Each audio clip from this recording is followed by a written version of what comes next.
The full name is Gert Friedrich Franz Schmitz. And I remember on September the 1st, 1939, Hitler was on the radio telling that the war started. Since 5 o'clock this morning, our troops marching into Poland, doing whatever they do best. 6 months later, Hitler marched into the France. The British came and the Americans came into the war. And I talked to my grandpa, and he told me, he said, if they want to win the war, it don't look too good. He said, don't say that, Grandpa, we cannot lose the war. That was not even remotely in my mind that we ever could lose a war, you know, because we were so conditioned politically.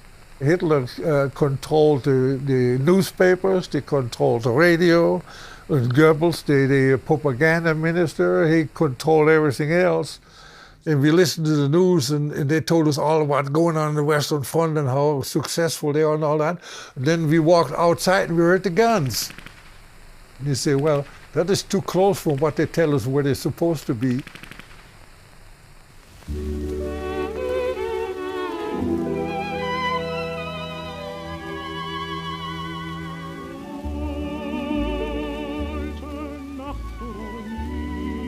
Following their defeat in the First World War, Germany was reeling from the harsh conditions of a peace treaty that left the country shamed and buried in economic crisis. But in 1933, when a radical new leader rose to power, promising to restore Germany and place it at the forefront of world powers, the people were captivated. Adolf Hitler's reign brought swift economic relief, and the German military was quickly on the rise.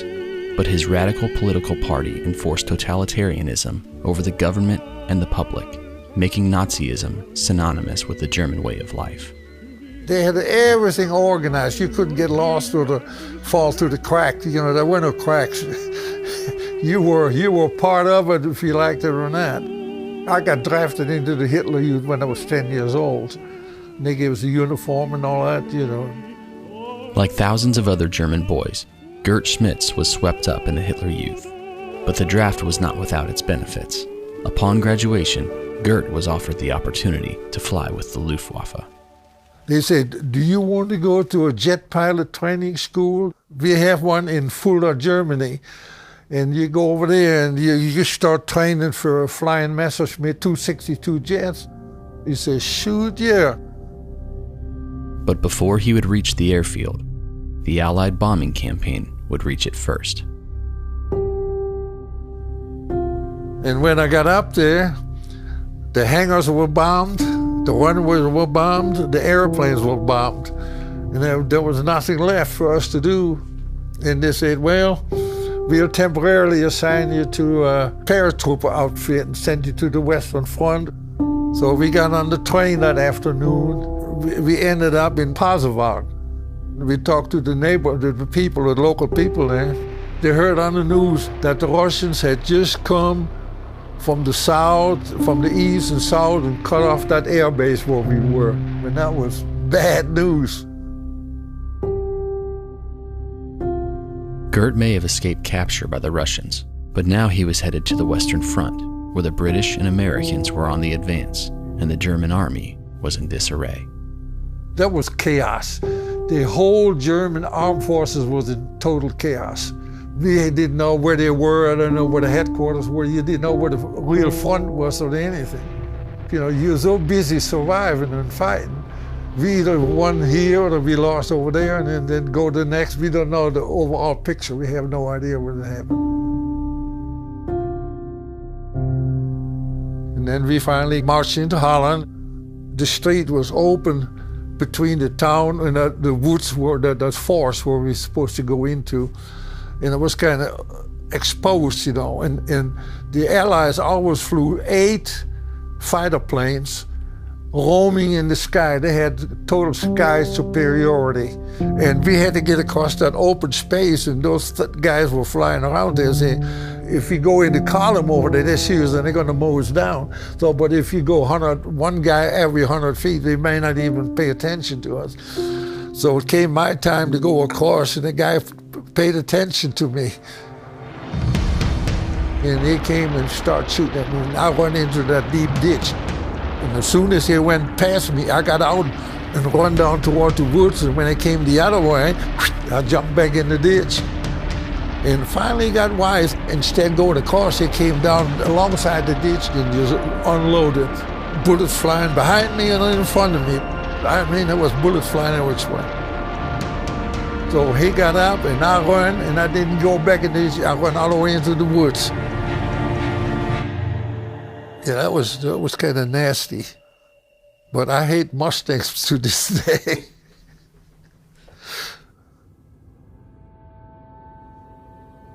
We were in Ramsdorf.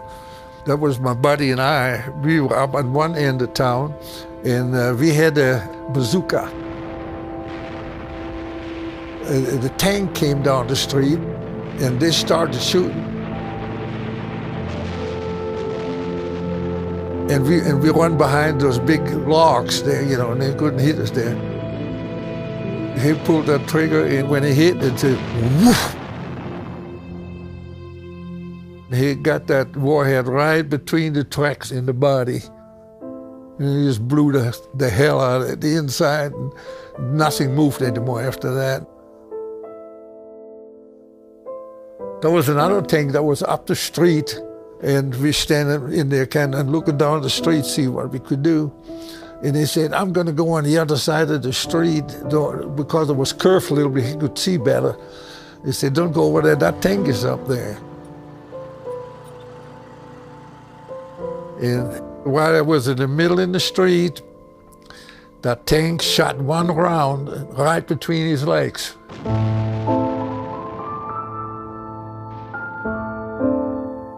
I went over there and got him. The shrapnel went into his uniform and ripped his chest open. And he was sitting with his butt in the street, and he said, and then he collapsed.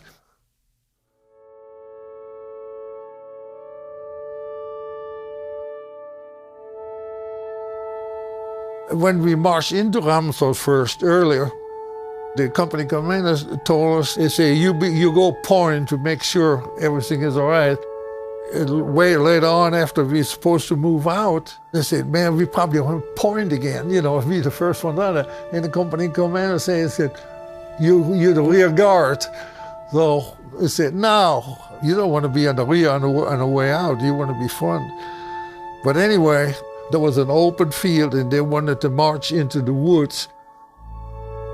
And what we were way behind as a rear guard, they walked into a trap. The Americans, they already were on three sides, and they waited till the whole battalion marched in there, and they mowed them down.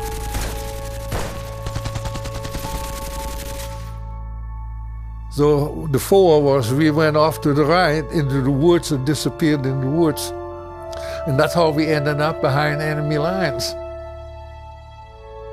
Gert and his three comrades were on their own, disoriented and desperately searching for ever-elusive friendly territory.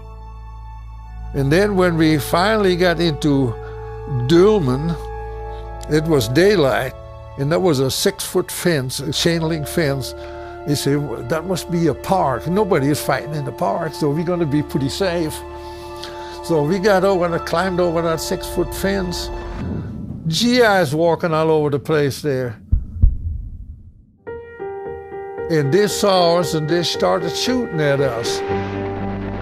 They had a 2.5 truck with machine guns on there. They came around and started shooting at us with that. And then we said, we got to get out of this park. So we jumped over the fence. Then there was tanks on the outside. They said, that ain't not safe either. Let's jump back in the fence. We jumped back over that 6-foot fence. And then that truck came and started shooting at us.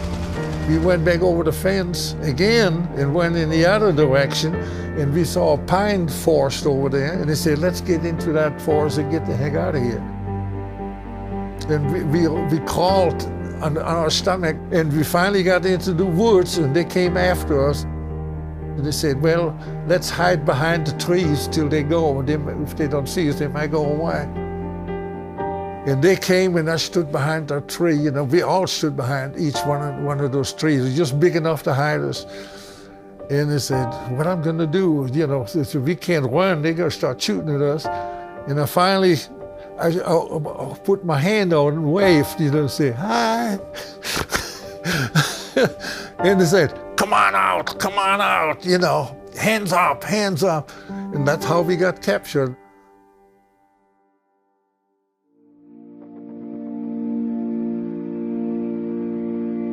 Now in American custody, intended for relocation to a POW camp in the United States, Gert began the long journey across Europe. From prison camp to prison camp, he passed the time by drawing pictures to document his experiences. But before Gert would reach the French coast, Germany surrendered, the war came to an end, and the prisoners were sent back to their homes.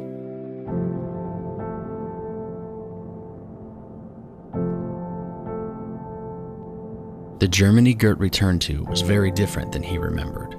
Hitler was gone, the Nazi Party dissolved, and Gert himself had acquired a fresh perspective. I didn't realize how bad it was, but then after the war, everything came democratic, you know, and peaceful. And I said, wait a minute, that's a hell of a lot different than what we went through all that, you know. I didn't know about the full extent of the concentration camp because that was kept so well secret, you know, that we heard about it, you know, but they said that's where murderers go in and wife beaters, you know, and they supposed to be rehabilitated. But they didn't do that. And I didn't know the full extent till I came to the United States. Following the war, Gert immigrated to the U.S., served with the Army, and went on to a career in aerospace engineering, working alongside Wernher von Braun.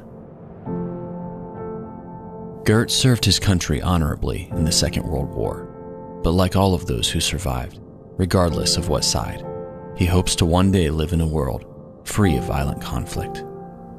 War is the stupidest thing that man invented.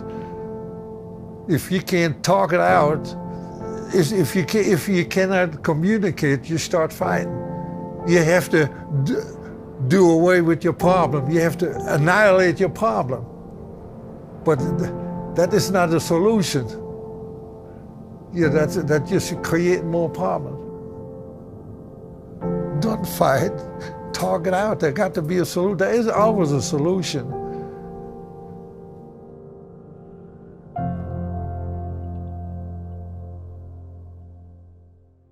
Hey everyone, I'm Josh from Memoirs of World War II, and I just want to say thank you for watching this episode and also give you an opportunity to join up with what we're doing.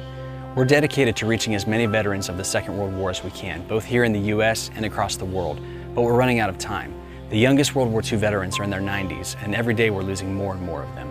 So here are 3 simple ways that you can join with us. First, consider supporting us through Patreon. Patreon is a subscription-based service that keeps projects like this one going. Second, you can share these videos with your family and friends. It's a great way to honor these veterans and get these stories out there. And finally, consider subscribing to our YouTube channel and click the notification bell so you don't miss a single episode. Thanks again for your support, and thank you for watching.